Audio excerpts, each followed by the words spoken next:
جس کو میری اہل بیت کی معرفت اور انصاف عرفان نصیب ہو جائے، جو میری اہل بیت کی عظمت کو سمجھ لے، اللہ اس پر جہنم کی آگ کو حرام فرما دیتا ہے۔ سمجھ لو نبی کی اہل بیت، نبی کے گھر والے کیا ہیں، دلہن ہو یا کوئی ہو، خوشبو ملنے سے کام نہیں بنتا، خوشبو ملنے سے کام ہے۔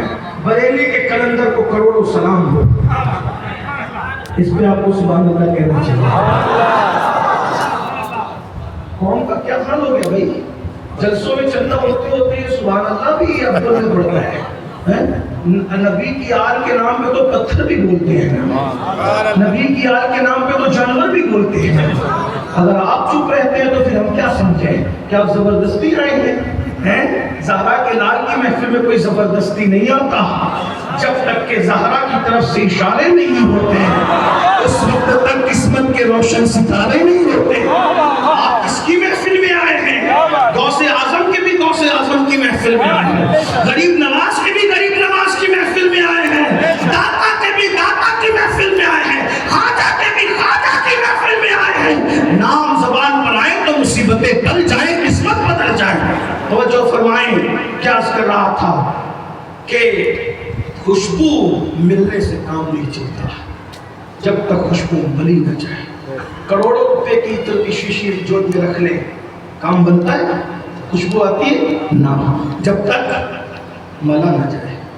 لیکن میرے امام کہتے ہیں واللہ، قسم کھاتے ہیں واللہ جو مل جائے، مل جائے نہیں مل جائے، ہاں کوئی نئی بات نہیں کر رہا ہوں، میں نے خود اس کو 50 بار پڑھ دیا ہندوستان میں، لیکن نتیجہ کچھ اور نہیں۔ میں بہت سی باتیں 50 بار پڑھتا ہوں، لیکن نتیجہ کبھی کبھی نکال کے آپ کے سامنے رکھتا ہوں۔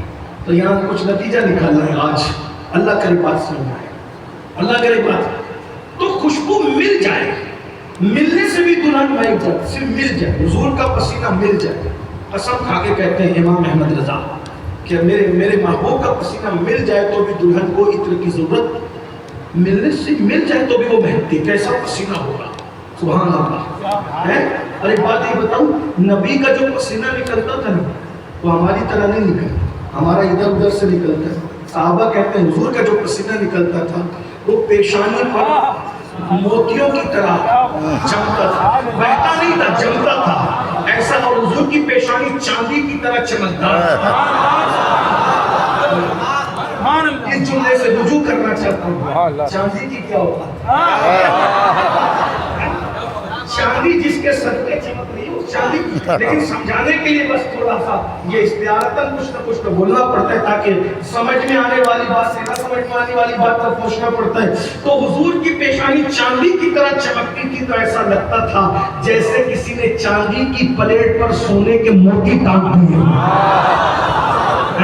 کیا مزہ آتا ہوگا اس محفل میں کہ اس شان سے نبی کو صحابہ دیکھتے ہوں گے۔ بہرحال تو حضور علیہ السلام کا پسینہ اگر دلہن کو مل جائے تو اس کو ضرورت نہیں رہتی خوشبو کی، تو ملنے پہ ضرورت نہیں رہتی، تو پھر ملنے پہ کیا ہوتا ہے؟ تو کہا جب وہ پسینہ ملا جاتا ہے دلہن کو، مل جائے تو دلہن مہکتی ہے۔ توجہ کر رہا ہوں، مل جائے تو دلہن مہکتی ہے، اور مل جائے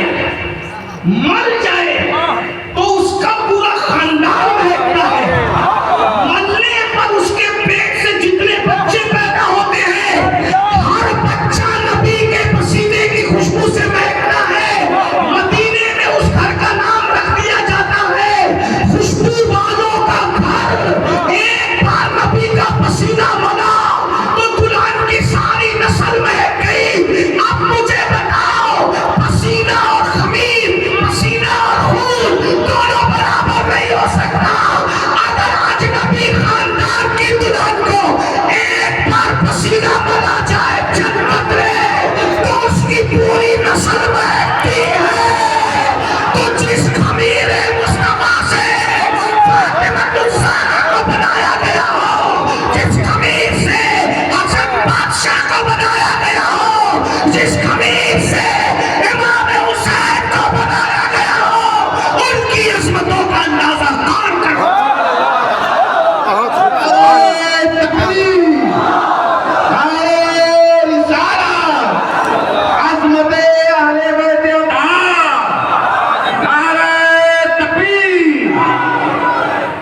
بس یہی سے بات تنگ ہوتی ہے. پسینہ ملنے پر نسل میں خوشبو اور خون اور خمیر ملنے پر نسل میں ولایت. وہاں خوشبو کی صرف اور یہاں خوشبو ولایت. اور خوشبو تو نہیں, پہلے سیدوں کے جسموں میں خوشبو آتی تھی. ہمارے صوفیہ کہتے ہیں, توجہ کرنا, سیدوں کے جسم میں خوشبو آتی تھی تو لوگ خوشبو سے پہچانتے تھے کہ یہ سید ہے. تو حسد کی وجہ سے خوشبو سونگ سونگ کر معلوم کرتے تھے اور سیدوں کو قتل کرتے تھے. تو ایک بزرگ سید نے دعا کی, اللہ سیدوں کی یہ عام خوشبو جو آ رہی ہے اٹھا لے اور یہ ولیوں تک محدود کر دے, کیونکہ ولی تو قتل نہیں کرے, کیونکہ جو ولی ہوگا وہ اہل بیت کا دشمن نہیں ہوگا, جو اہل بیت کا دشمن ہوگا وہ ولی نہیں ہوگا. تو یہ ولیوں تک محدود کرتے ہیں, صرف ولی اس خوشبو کو سن سکے, عام انسان نہ سن سکے. تو اس سید کی دعا کی برکت سے اللہ نے اس کے بعد سارے سیدوں کی خوشبو کو چھپا دیا.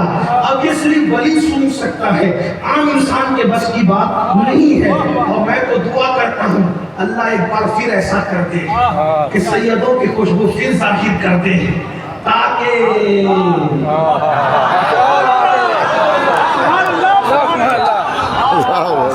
شجروں کے جھگڑے ہی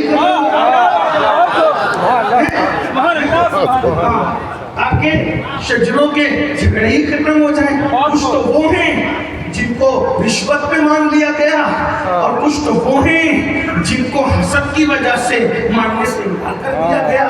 تو نہ رشوت کا زور چلے نہ حسد کی نجاست چلے, دونوں ختم ہو جائیں. لوگ خود ہی فیصلہ کر لیں, کسی میں رنگ علی ہے کسی میں دنیا.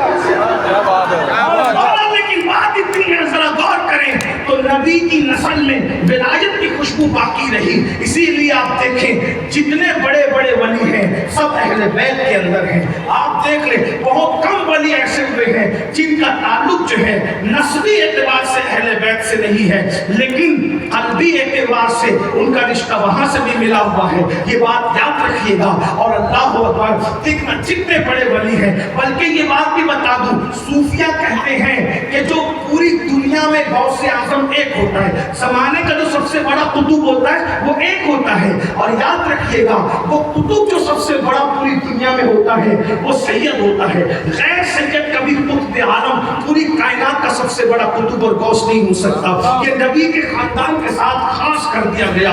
کیوں؟ یہ بھی بات بتا دوں, امام حسن نے امت کو قتل ہونے سے بچانے کے لیے صلح کر لی, تو صلح کرنے کی برکت سے اللہ نے ہر قطب کو ان کی نسل کے ساتھ خاص کر دیا. اندازہ فرمائے میرے آقا علیہ السلام کے دیوانوں کو دیکھتے چلے جائیں تو نبی کی نسل میں بڑے بڑے ولی ہوئے ہیں. کس کس کا نام لوں, کسے ترک کروں, کس کا انتخاب کروں؟ دو چار نام برکت کے طور پہ لیتا ہوں. ہے نا امام زین العابدین جیسا ولی, اللہ اکبر, امام باقر جیسا ولی, امام جعفر صادق جیسا ولی, امام موسیٰ کاظم جیسا ولی. امام جعفر صادق کے بات عرض کر دوں تاکہ آپ ان کو یہ نہیں سمجھے کہ کون ہے یہ ولی. کتنے بڑے ولی میرے بھائی, اتنے بڑے ولی ہیں کہ ان کا مرید ہے, اس کا نام ہے بہلول دانا. وہ بہلول دانا جو ہے دریا کنارے بیٹھ کر کے جنت بیچتا ہے. اب آپ غور کریں, جس کے گھر کا خادم اور غلام جنت بیچتا ہو تو اس جعفر صادق کی شان کا عالم کیا ہوگا. میں کیا بیان کروں اس خاندان کی بات. اللہ اکبر, کسی میں رنگ علی ہے, کسی میں بوئے رسول, سبحان اللہ. امام موسیٰ کاظم, پھر امام موسیٰ کاظم, کسی موقع پر یاد دلائیں تو انشاءاللہ میں ایک ساتھ 12 اماموں کی زندگی کے ایک ایک واقعات آپ کے سامنے رکھوں گا تو آپ کو پتہ چلے گا یہ گھرانہ کس شان والا ہے. لیکن بہرحال امام جعفر صادق کی نسل میں ان کے بیٹے ہیں سید اسماعیل آرج. یہ سید اسماعیل آرج یہ امام جعفر صادق کے بیٹے ہیں جن کا مزار جنت البقیع میں ہے.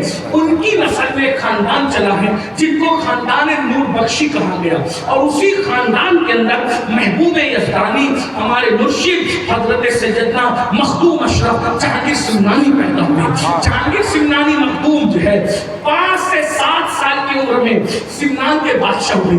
جب تک میں سمنان نہیں گیا تھا میں سمجھتا تھا کہ سمنان, کیونکہ کتابوں میں یہی لکھا ہے. یہ بات بھی ہے کبھی کبھی کتابیں کچھ اور کہتی ہیں اور مشاہدے کچھ اور کہتے ہیں. تو کتابوں میں بچپنے سے پڑھ رہے تھے, پھر بچپنے سے جانتے ہیں مخدوم صاحب کو, ہم نئے نہیں جانتے, بچپنے سے جانتے ہیں. تو مخدوم صاحب کو پڑھ رہے تھے بچپنے سے, تو یہ تھا کہ یہ ایک سلطنت ہے, حکومت ہے, تو سوچا تھا کہ کوئی چھوٹا سا دیہات ہوگا. لیکن جب میں ایران میں مخدوم صاحب کے چوکھٹ پہ گیا, سمنان گیا, تو کئی 100 کلومیٹر چلتا رہا. دور والے بھائی سے پوچھتا تھا ابھی کدھر پہنچے, تو ابھی سمنان ہے. ابھی کدھر پہنچے, تو ابھی سمنان ہے. ابھی کدھر پہنچے, تو ابھی سمنان. یعنی سمنان کسی چھوٹی موٹے دیہات کا نام نہیں ہے. آج کی تاریخ میں پوری ریاست کو سمنان کہتے ہیں. اور مخدوم صاحب کا جو خاندان ہے وہ موروثی طور پر اس کا بادشاہ تھا, موروثی طور پر. اور مخدوم صاحب کے والد, بہت لمبی نہیں اب چھیڑنا چاہ رہا ہوں, ان کو اولاد نہیں تھی, بہت نیک تھے, تہجد گزار تھی, عبادت گزار تھی. ایک بات یہ بھی یاد رکھنا, حضور کی اہل بیت کبھی بے عمل نہیں ہوئی. حضور کی اہل بیت کی ایک خصوصیت ہے, ہر زمانے میں منفرد ہے.